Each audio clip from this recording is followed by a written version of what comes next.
Anxiety, that crippling feeling of helplessness that just kind of creeps up on us sometimes. You could be doing great 1 minute, and then all of a sudden your heart starts pounding, your palpitations go up, your BP goes up, and all of a sudden your whole world is just swimming around in a spiral daze, and you just want to kind of curl up and die. Sounds familiar? Well, it's anxiety is something we all experience. Everybody goes through it. It's embedded in human nature.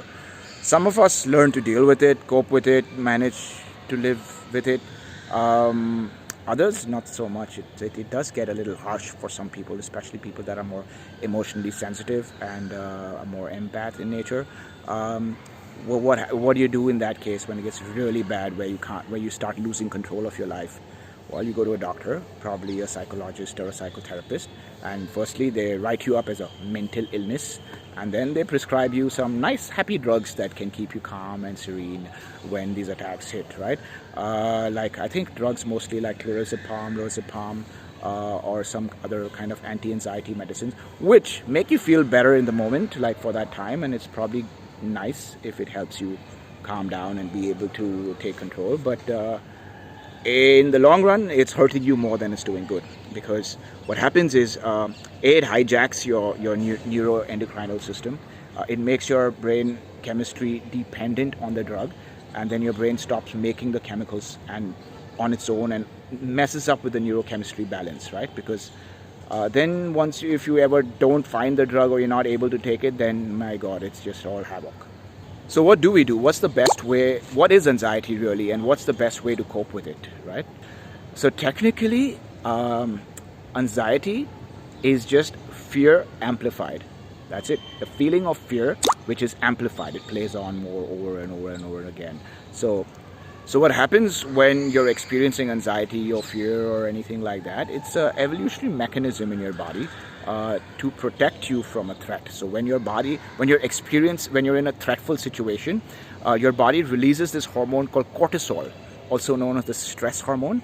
So your adrenal gland releases this cortisol out in your bloodstream, and it kind of puts you in that fight or flight mode.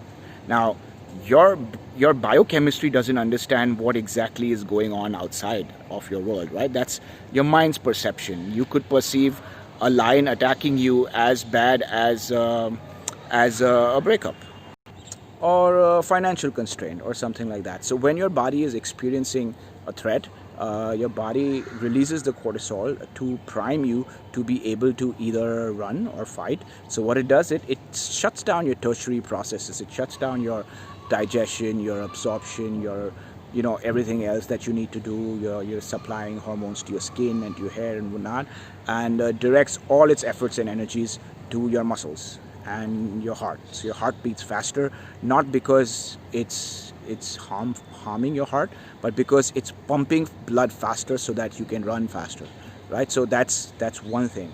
One way to cope with anxiety is exercise. If you just keep yourself physically active, like instead of shutting down, go for a run, your body will actually be more in sync with what's happening with your biochemistry, and you'll balance out better, right? So additionally, of course, on a more long-term basis, meditation, channeling, being able to channel your emotions could also be very, very helpful, and of course part of the game plan. And to be able to balance your biochemistry. See, what happens is, we all have experienced some kind of a major traumatic event in our life, yeah? Could be a loss of a loved one, could be some kind of a major grief or a family loss, or like a bad breakup, business issues, financial issues. Whenever something massive like that happens and we experience like what you would call trauma, during that time your body releases a lot of cortisol, tons of it, for a long time. That's why you're like depressed for days and you're just not feeling all right, and it shuts down everything else and makes you just feel horrible. What happens, even once you might have dealt with it, moved on with it, and moved on with your life, but in the future, if sometime, for the minorest of inconvenience, like you'd have just something little happen to you, like a little bump on your car or something like that, your body does not realize that it's just a minor inconvenience. It goes into the pattern that you have experienced before during your trauma, and it just releases opens the floodgates and releases a bunch of cortisol, not realizing that this is just a minor stress, I should just trickle a little bit. It just, once that floodgate is open, it's open. So every time you experience something minorly inconvenient in your life, you might have a reaction of like major trauma, or like an episode, like it's something like really drastic. So this is what causes like long-term anxiety. This is basically also known as PTSD, post-traumatic stress disorder. So what happens is that your body is just releasing as much cortisol as it would as if it was a really drastic situation.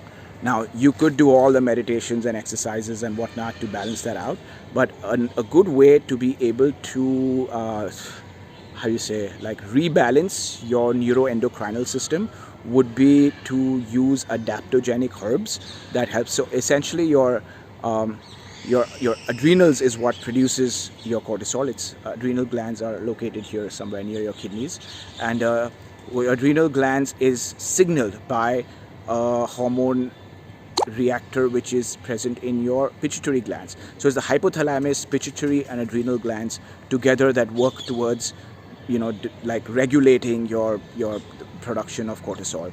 So an adaptogenic herb would help balance that HPA axis so that you can cope with stress better.